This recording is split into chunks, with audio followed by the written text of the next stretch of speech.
வணக்கம். இன்றைய பங்குச்சந்தை நிலவரம் எப்படி இருக்குன்னு சொல்லி பார்க்கலாம். நிஃப்டியை பொறுத்த மட்டும் 21,523 நேற்று க்ளோஸ் ஆகிருக்கு. நேற்று லோ வந்து 21,500 வரைக்கும் போயிருக்கு.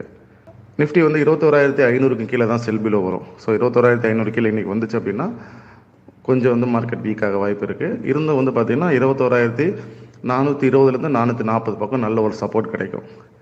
ஸோ வந்து நிஃப்டி நல்லா விழணும் அப்படின்னா 21,400க்கு கீழே தான் செல் பிலோவே ஃபவுண்ட் ஆகுது. ஸோ 21,400க்கு கீழே வந்ததுன்னா 21,200 கண்டிப்பாக வர வாய்ப்பு இருக்குது. ஸோ செல் பிலோ 21,400 இன்றைக்கி வந்தால் மட்டும்தான், இல்லைன்னு சொன்னால் கிடையாது. ஸோ பை பண்ணுறவங்களுக்கு அந்த 21,400 ஸ்டாப் லாஸாக வச்சுப்பாங்க. வச்சுட்டு அவங்க பை பண்ணுறாங்க அப்படின்னா மார்க்கெட் வந்து நெக்ஸ்ட்டு வந்து இங்கேருந்து ரேலி ஆச்சு அப்படின்னா 21,625 இமீடியேட்டு ஃபஸ்ட் லெவல். அதுக்கப்புறம் நிஃப்டி அங்கேருந்து ரேலி ஆக ஆரம்பிச்சதுன்னு சொன்னால் பாசிட்டிவாக போகலாம். தொடர்ந்து நிஃப்டி வந்து ஒரு வேளை பாசிட்டிவாக போக ஆரம்பிச்சது அப்படின்னு சொன்னால் 21,750 வரைக்கும் அதிகபட்சமாக மேலே போகலாம். ஸோ இன்றைக்கி மட்டும் இல்லை, இது ஒரு 2-3 நாளைக்கு இந்த லெவல் வந்து ஒர்க் ஆகும். ஸோ அதே மாதிரி பார்த்தீங்கன்னா பேங்க் நிஃப்டி வந்து பார்த்திங்கன்னா 47,738 வந்து க்ளோஸ் ஆகிருக்கு. நேற்று லோன் பார்த்திங்கன்னா பேங்க் நிஃப்டி வந்து 47,481 வரைக்கும் போயிருக்கு. பேங்க் நிஃப்டியை பொறுத்த மட்டும் திரும்பவும் மார்க்கெட் வந்து அது இப்போ தற்சமயம் வந்து பேரிஷாக தான் இருக்குது.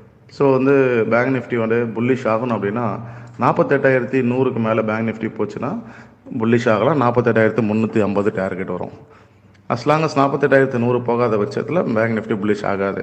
ஸோ ஒரு மாதிரி நிஃப்டி வந்து இன்னும் செல் ஆக்டிவேட் ஆகல. பேங்க் நிஃப்டி கொஞ்சம் வீக்காக இருக்கிறதுனால நிஃப்டி வந்து இன்றைக்கி மார்க்கெட் வந்து சைட்வேஸ் மார்க்கெட்டாக இருக்கிறதுக்கான வாய்ப்புகள் ரொம்ப ஜாஸ்தியாக இருக்குது.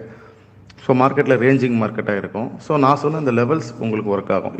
இந்த ரேஞ்ச் மார்க்கெட்டாக இருந்தாலும் 48,100 கிராஸ் பண்ணாத வரைக்கும் புல்லிஷ் ஆகாது. செல் அண்ட் ரைஸ் தான் பண்ணுவாங்க பேங்க் நிஃப்டியை பொறுத்த மட்டும். அதே மாதிரி நிஃப்டியை பொறுத்த மட்டும் நான் சொன்ன மாதிரி உங்களுக்கு 21,400க்கு கீழே வந்தால் தான் ஷார்ட் செல்லிங் வரும்.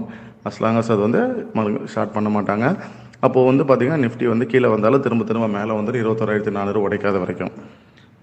அதே போல் பேங்க் நிஃப்டி வந்து பார்த்திங்கன்னா உங்களுக்கு சைடு வேஸில் இருக்க வாய்ப்பு இருக்குது. நிஃப்டியும் சைடு வேஸில் இருக்க வாய்ப்பு இருக்குது. பேங்க் நிஃப்டி பையிங்கில் வந்துருச்சுன்னா நிஃப்டி வெரி புல்லிஷ் ஆகிடும். அதே மாதிரி நிஃப்டியும் வந்து செல்லிங்கில் வந்துச்சுன்னா பேங்க் நிஃப்டியும் செல்லிங்கில் கன்ஃபார்ம் ஆகிடும் உங்களுக்கு. நன்றி, வணக்கம்.